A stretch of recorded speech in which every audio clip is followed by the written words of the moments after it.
In 2 years I've been involved in the grant approval process as well, and the one thing I found about all these programs, it isn't the amount of money, and sometimes the amount of money is rather small, it's the amount of volunteer hours that make these efforts really work. So a special thank you to all of you who put in all the hours to make the programs we're going to be making awards to tonight. Type of foundation with these people, this board, the staff, they affect a lot of lives.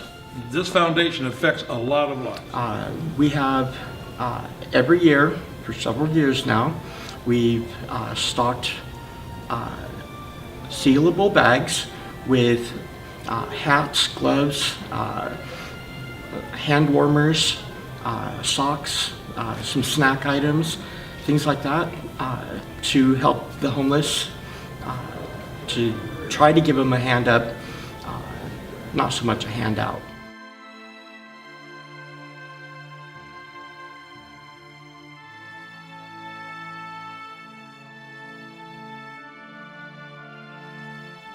The things that the Holiday Giving Award is going to go for are for some of our veterans that are in hospitals in Roseburg and White City.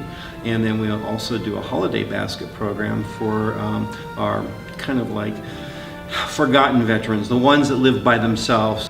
This grant, we usually have anywhere between 40 to 70 students who come to our events, and we usually ask them to, we call it the Christmas Wishes program, because we ask for their wishes, you know.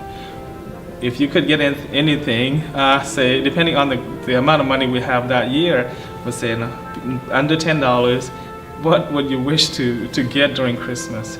What is your wish if it's between $10 and $15? What would you wish for? And so we read through every single note, every single letter, and then we try to purchase them. My wife and I